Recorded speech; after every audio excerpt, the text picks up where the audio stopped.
Hello, everyone. I wanted to share with you some tips on prayer. I hope that everyone has had some background in knowing of the Lord and of His goodness, and having gone maybe to church at least on holidays or something, you've developed some sense of the importance of prayer.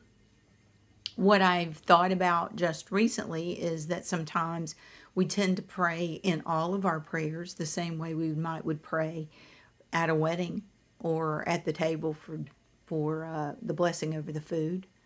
And so I wanted to just talk to us a little bit about there's some shifts that we might can take in how we handle that. I imagine most of us, if we've gone to church, we have at least some memory of where we were being shushed and quieted and calmed and set right, that we needed to do things differently because we were doing it wrong by being real candid or honest or just ourselves like we used to be when we were children. And certainly, when you go to some settings, you do have to be careful not being so genuine that you put everybody off, because this is maybe a formal event. Like business meetings are this way, church meetings are that way for special occasions, and even sometimes while the pastor's preaching. And so, there are times when we do need to hold back and we need to be very formal. And I think the Lord is fine with those moments. But when you're on a daily prayer basis with the Lord, and it's not one of those times where you're just trying to say, hey, Lord, I really need your help today. And you're just kind of like covering the bases, so to speak. But when you're really in these times where you're really building a relationship with the Lord, you're thinking to yourself, this seems awfully formal. I wish I knew what to do differently to go to another level where the Lord isn't just God, but He's my friend. He's my Father, because He says in the Word, in the Bible, that He is a friend to the friendless, and He is a father to the fatherless. And Jesus tells us to pray, our Father who art in heaven. So there's supposed to be this closeness and this better relationship than just these formal prayers that we might be more accustomed to. So I want to give you some ideas. All right, so let's think about it like this. When you're just in a conversation, say with your friend, say you're at a restaurant or coffee shop, or they've come over to the house just to see how things are going, and you start to tell them about something, and maybe in that moment everything's just kind of fine, and you're just sort of matter-of-factly, yeah, it's going pretty good, whatever. It's fine to have times like that in your conversations with the Lord.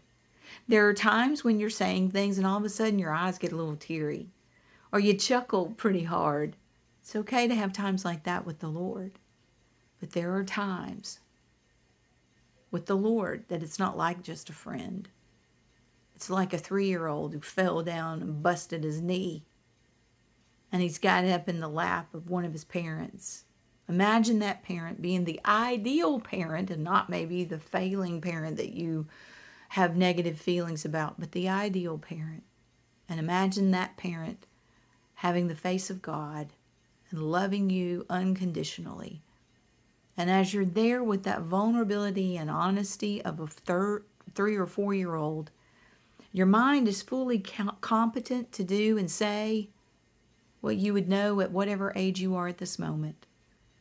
And you start talking to the Lord with that same helpless vulnerability. Oh, I don't even know how I got here. I don't even understand why it's like this. I'm so angry, I'm so scared, I'm so tired. Whatever those emotions are, whatever those fears are, whatever those feelings are, open them up and let them in His lap. He knows it anyway. He knows everything about you. I don't care. Even if you're not a Christian, He knows everything about you. You can come to Him. If He is not your Father, you can say, Father, dear Lord, please forgive me. I'm a sinner. Forgive me of my sin. Come in. Be Lord of my life. I accept Jesus Christ as that sacrifice that changes me from sinner to your child by His paying for my sin on the cross. And I ask you to be my Father, and I ask you to be my Lord. And then in those vulnerable moments, sharing fully with Him in the name of Jesus everything that's on your heart.